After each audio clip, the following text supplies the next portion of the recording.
भगवान परशुराम के जीवन से जुड़ी रोचक बातें। हिंदू पंचांग के अनुसार वैशाख मास के शुक्ल पक्ष की तृतीया तिथि को भगवान परशुराम की जयंती मनाई जाती है।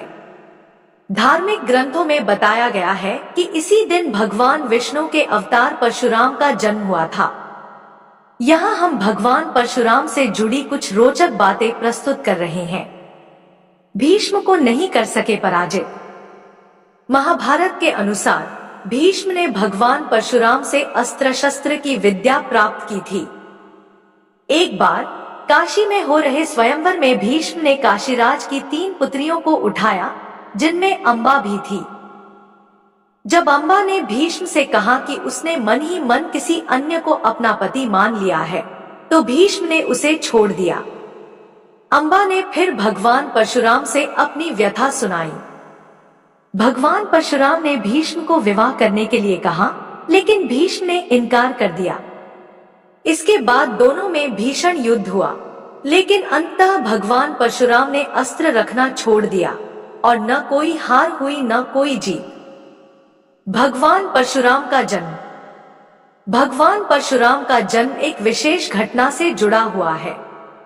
महर्षि भृगु के पुत्र ऋचिक और राजा गाधी की पुत्री सत्यवती के विवाह के बाद सत्यवती ने पुत्र की इच्छा की।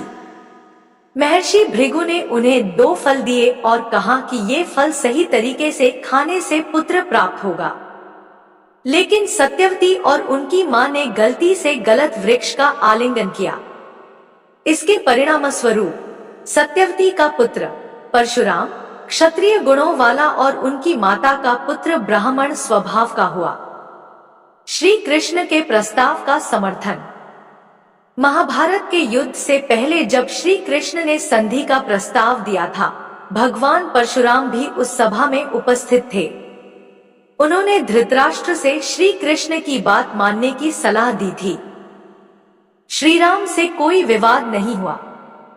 गोस्वामी तुलसीदास की श्री रामचरितमानस में यह वर्णन है कि जब भगवान श्री राम ने शिव धनुष तोड़ा, तो भगवान परशुराम आए थे और उन्होंने श्री राम से विवाद किया। वहीं वाल्मीकि रामायण के अनुसार श्री राम ने श्री गणेश के धनुष पर बाण चढ़ाया, जिससे परशुराम को श्री राम के दिव्य स्वरूप का ज्ञान हुआ और वे वहां से चले गए। माता का वध। भगवान परशुराम ने एक बार अपनी मां रेणुका का वध किया था। जब रेणुका ने संयोगवश राजा चित्ररथ को देखा तो उनके मन में विकार उत्पन्न हो गया।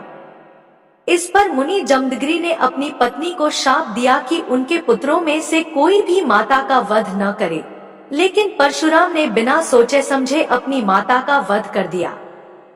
मुनि प्रसन्न हुए और परशुराम से वरदान मांगा, जिसमें उन्होंने अपनी माता को पुनर्जीवित किया। कार्तवीर्य अर्जुन का वध।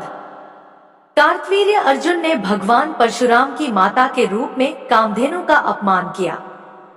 परशुराम ने इसका बदला लिया और उसकी हजारों भुजाओं को काटकर उसे मार डाला। क्षत्रियों का सहार।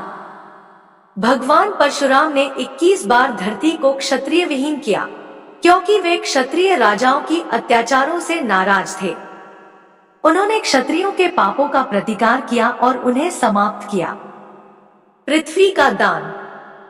महाभारत के अनुसार भगवान परशुराम ने अपनी क्रोध शांत होने के बाद पूरी पृथ्वी ब्राह्मणों को दान कर दी। वे महेंद्र पर्वत पर निवास करने चले गए। कर्ण को श्राप।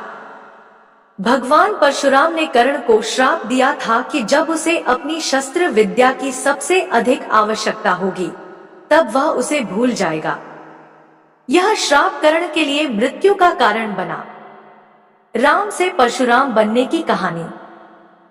बाल्यकाल में परशुराम को राम के नाम से पुकारा जाता था। जब राम ने धनुर्विद्या प्राप्त की, तो उन्होंने भगवान शिव से फरसा परशु प्राप्त किया, जिसके बाद उनका नाम परशुराम पड़ा। श्री गणेश का एक दांत टूटा।